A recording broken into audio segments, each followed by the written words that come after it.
I will resign as leader of the Labour Party. I have spoken to His Majesty the King this morning to inform him of my decision. British Prime Minister Keir Starmer announced his resignation on June 22nd, confirming that he will step down from office. On camera, the British Prime Minister delivered an emotional resignation speech outside 10 Downing Street, addressing the nation and his party. The Labour Party to take us to begin the fight for work. But I know the question being asked now is not who was best placed to change the Labour Party to take us into power and to begin the fight for work of improving lives for millions of people. It was less than 2 years ago Keir Starmer entered Downing Street. That summer's landslide election win now feels a long way off. And tonight, senior Labour sources have told ITV News they expect Keir Starmer to resign as Prime Minister. The country that gave the world parliamentary democracy has had 6 Prime Ministers in 6 years, and the world is just lost a pillar of its stability. This is not a British story, this is a geopolitical story, and every nation is watching, from New Delhi to Brussels, from Riyadh to Washington, needs to understand what Britain's political unravelling actually means for the global order.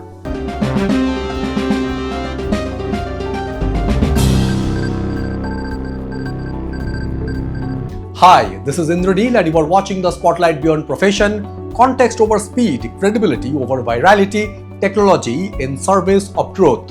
Let's lay out the facts because the facts alone are extraordinary. Since 2019, the United Kingdom, a permanent UN Security Council member, a G7 nation, a nuclear power, and America's most trusted defense partner, has cycled through 6 heads of government. Boris Johnson, dismantled by Partygate, a prime minister who locked down the nation and then partied inside Downing Street. Trust gone. Liz Truss, 44 days, the shortest tenure in British history. Her unfunded £45 billion tax cut budget collapsed the bond market. Mortgage rates nearly tripled overnight. The Bank of England deployed a £65 billion emergency intervention just to prevent pension fund collapse. A permanent member of the Security Council was bailed out by its own central bank in 49 hours. Rishi Sunak arrived as a steady hand, left as the architect of the most crushing Conservative electoral defeat in a century. 14 years of Tory rules ended in one night in July 2024. Keir Starmer, Labour's Great Reset, now barely 18 months in, resigned today, with over 80 of his own MPs calling on him to go and reform UK's Nigel Farage leading in national polls at 34% versus Labour's 22%. 6 years, 6 leaders, 0 full-term mandates. 0. Now here is where the global stakes become clear.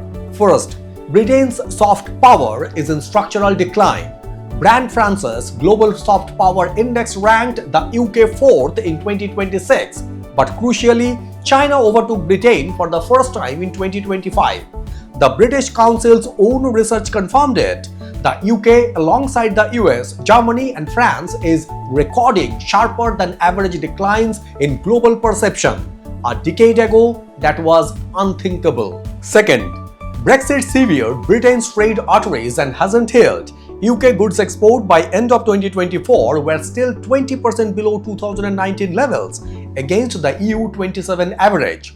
Britain's export performance lagged by a staggering 17 percentage points. While the world traded its way out of the pandemic, Britain flatlined.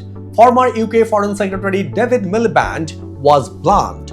Britain is now just one of the many middle powers, and its wealth, military assets, and reputation have all declined relative to others. Third, the populist fracture is now a geopolitical variable. Reform UK, Nigel Farage's insurgent movement won over 1,450 council seats in the 2026 local elections. It is no longer a protesting party. It is a governing in waiting force, with financial networks that stretch from crypto investors in Thailand to political relationships across the Trumpian transatlantic right. If Farage reaches Downing Street, and polls today cannot rule it out, Britain's relationship with NATO, with the EU reset, and with its Five Eyes partners enters uncharted territory. Well, 10 years ago tomorrow, we had a referendum on leaving the European Union, and we voted to take back our independence. A word that will be familiar to all Indian viewers of this programme. And with independence comes the ability to make your own decisions. And despite almost the entirety of the political class and business community saying, please don't vote to leave, we did vote to leave. That was an earthquake in British politics. And 10 years on, neither of our traditional parties, Labour or Conservative, have either accepted the result or delivered the result. And so there is general fury that whatever we vote for, we get the same. Fourth, and Britain's strategic commitments are being questioned precisely when the world needs them most. The UK's Chief of Defence Staff has warned the international order is undeniably becoming much more dangerous. Russia is an acute threat. China is increasingly assertive. Britain has AUKUS, Britain has Five Eyes, Britain has aircraft carriers in the Indo-Pacific. But all of that strategic architecture requires political continuity at the top. And that is exactly what Britain has failed to provide for 6 consecutive years. At the Spotlight Media and Technology, here is our geopolitical read, and we want to be direct. Britain's crisis is not a British problem. It is a systemic warning for liberal democracies everywhere. When the Truss mini-budget crashed the bond market in 49 hours, bond vigilance, not elected governments because of the effective rulers of British fiscal policy.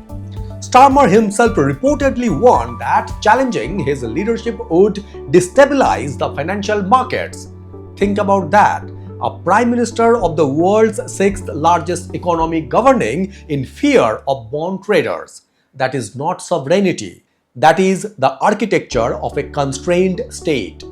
The rise of Reform UK carries another warning. Farage is not simply a domestic disruptor.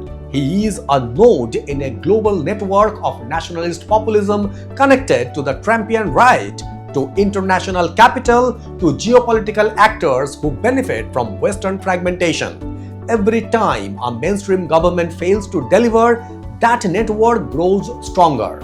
And here is the deepest irony: Britain still has extraordinary geopolitical assets.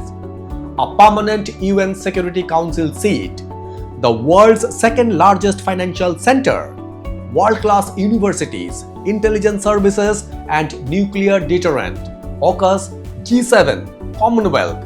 These are not the assets of a declining power. These are the assets of a nation that has lost confidence in its own political class.